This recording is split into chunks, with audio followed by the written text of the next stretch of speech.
In January of 2024, after some fun in the sun at the Orlando theme parks, I decided to do something that I've only ever done once before, and that is upgrade my flight to first class. I'm usually looking for the least expensive flight possible, so to travel in the most expensive class possible is something that I very rarely do. I've actually only done it once before, quite a while ago, but I wanted to try it again, and I wanted to share it with you and let you see what it was like. I'm Morgan from the very unofficial travel guides. I've been making travel videos now for over 15 years of popular and not so popular tourist destinations to give you a very honest, unofficial look at what it's like to be there. And I also have a collection of travel stories called Getting Stitches on a Cruise Ship. It's available on Amazon now. Okay, so the ticket class that I booked is actually not called first class, it's called Delta One.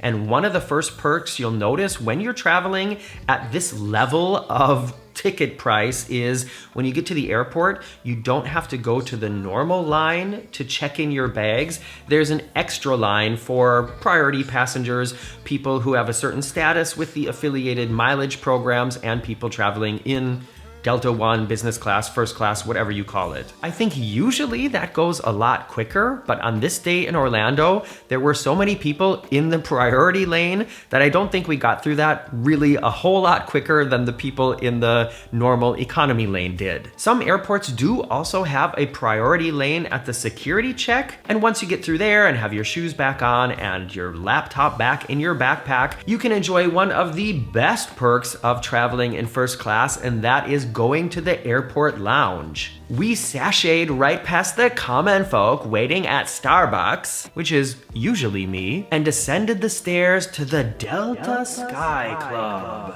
After a quick check of our boarding passes to make sure that we were allowed to leave the hustle and bustle of the normal airport behind us, we entered the lounge and found out it was just as loud and crowded as the rest of the airport. Honestly, this was kind of a disappointment for me. I was full on expecting to get imposter syndrome sitting up there next to millionaires drinking champagne, but it was totally not like that. There were kids running around, there were people having loud FaceTime conversations, and the food was served on paper plates with plastic forks, and just not much about this seemed like first class to me. You know what I'm saying? And this is going to be a topic that I discuss a little bit more in my next video, which is the sort of introduction to my Hawaii series. I feel like more and more while traveling, I'm running into people who just have a complete disregard for the people around them. The family sitting behind me in the lounge while I was trying to get some work done, they were loud, the kids were running around, and the dad was watching videos on his phone.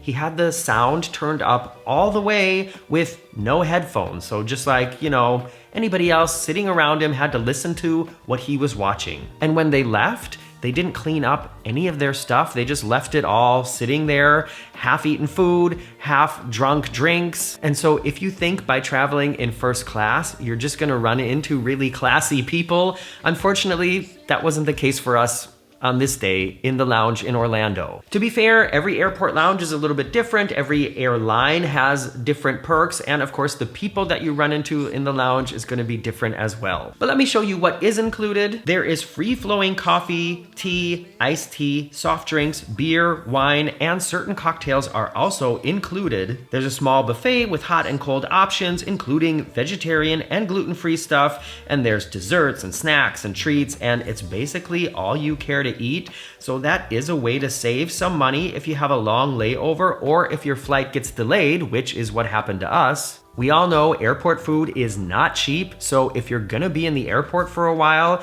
if you can get access to the lounge, it's really a great way to have a nice meal and have a few drinks and not have to pay extra for it. Of course, yeah, you're paying extra for the higher level of flight, but you know what I'm saying? If you're gonna be there anyways, getting this sort of free meal and free drinks, it's a nice perk. And in the lounge, they make announcements when each flight is boarding, and since first class passengers get to board first, you can basically leave the lounge, walk to the gate, and then walk right onto the plane. So that's kind of nice too. The flight from Orlando to Amsterdam is around 8 hours, so having all this extra comfort is a huge bonus. You all know I'm only 5'5" tall, which is like 165 centimeters, so I don't really have a right to complain about having no leg room in airport seats. But of course, having way more leg room than I need is also a great plus. In fact, I had my backpack stored down by my feet, and I still had enough place to stretch out my legs while in the sitting position. Speaking of bags, I forgot to say this. When you travel with first class or Delta One, you're allowed to check in 2 normal size suitcases and also bring 2 carry-on bags, so that's a huge perk as well. Basically everything about these seats is bigger and better than economy. They offer so many functions and goodies, including more table space, more power connections, storage space, a bigger screen, and of course they also recline all the way to a flat position. This is really nice on a long flight if you want to catch up on some sleep, but I'm gonna be totally honest with you here. It's still just an airplane seat, okay? I don't mean to be like a Debbie Downer, but it doesn't feel like a bed. It just feels like an airplane seat flat. Just don't expect it to feel like a hotel bed, I guess is what I'm saying. It takes a little while to get it to go all the way down, and you have to move some things around. There is bedding provided, and I think you can ask the flight attendants to do it all for you. I tried to do it myself, and they came and helped me anyways. And in the laying down position, I had about 4 or 5 inches below my feet until the end of it. So I think if you're like 5'9" or shorter, you're gonna be able to totally stretch out in here. And if you're taller than that, you're gonna be just a little bit bent up. And yes, of course, I said it already, it's really nice to be able to lay down instead of, sort of be just slightly reclined like in the back of the airplane. But because the foot area is also kind of narrow, you can't easily roll over or change positions without sort of taking your feet out of there and then moving and putting them back in. I just wanted to stress again that it's not like a bed. You also get these cool goodie bags, and on Delta One, they had a toothbrush and toothpaste, which is really nice on a long flight like this, hand cream, lip balm, earplugs, slippers, eye patch thing, and bigger, better headphones. These seats, which are actually called suites, also offer way more privacy than sitting in the back of the airplane. They have walls that you can put up in between the seats, and there's also like a door that you can slide shut to the aisle. So if you really want to be alone and just for yourself, that's great.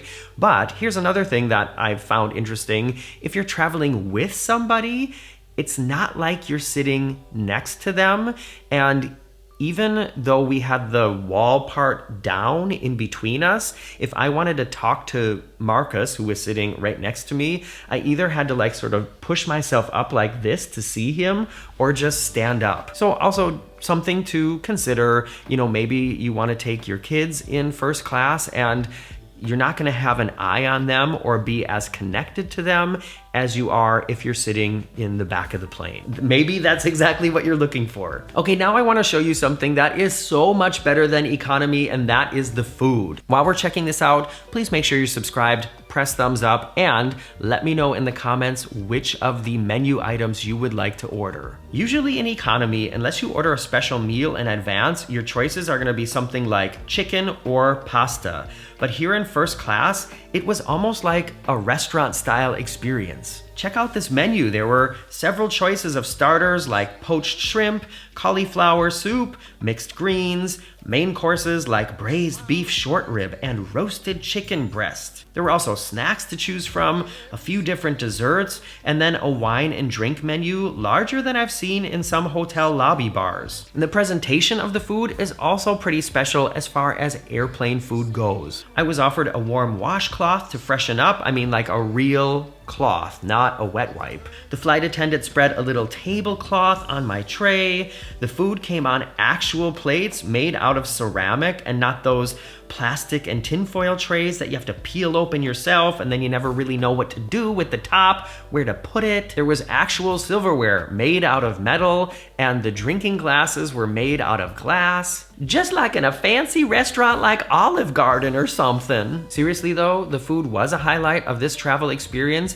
It's kind of comparable to going out to eat at a pretty nice restaurant on land. And this is part of the experience that did feel upscale and first class to me. At least when you compare it to what it is you get and how you get it in the back of the plane. When you land, you are also the first people to leave the plane, so if you have a tight connection, that's a plus as well. And honestly, the whole experience was really nice. So would I do it again? Well, that whole question comes down to budget. If I had a larger travel budget, I would definitely fly in first class more often, but I don't, so I don't. But besides the price, there's something else to consider about deciding if you want to do it or not, and that is the amount of miles and like status points that you collect when you book this tariff. You can see here with this random flight to Minneapolis I selected, if you fly in economy, you get around 3,000 miles and only 15 XP status points. But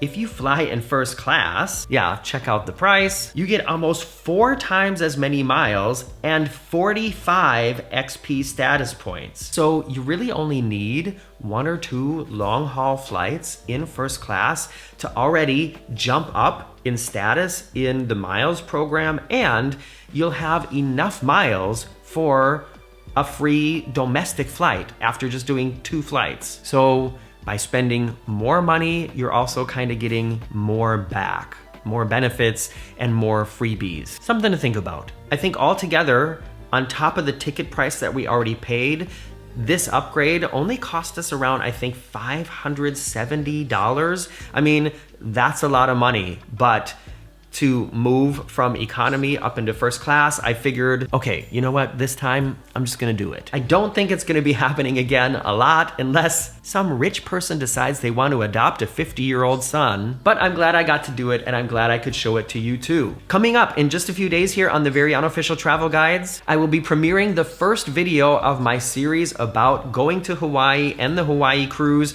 Let me just remind you, the thumbnail is gonna say, "Goodbye USA, Hola Hawaii." That's a joke. I can't wait to see what happens when I post this video, and I'm so excited to start sharing these videos with you. I was just there last week and it was such a cool experience, from everything we did and ate in Waikiki to the cruise and what we got to see and do on the cruise. Like I said, I'm really looking forward to sharing it with you, so check back on Sunday for the first video of that series. I'm Morgan from the Very Unofficial Travel Guides. See you soon. Hey everybody, it's Morgan from the Very Unofficial Travel Guides. I'm flying back home to Hamburg, Germany from Orlando, and we landed in Amsterdam, which was part of the plan, and we're supposed to fly directly from Amsterdam to Hamburg, but our flight was canceled, and now they rebooked us on a different airline, and we're flying from Amsterdam to Frankfurt, and then Frankfurt to Hamburg, which is like flying from Orlando to Miami and then Miami to Atlanta in a way. It's all kind of backwards. But the reason they're saying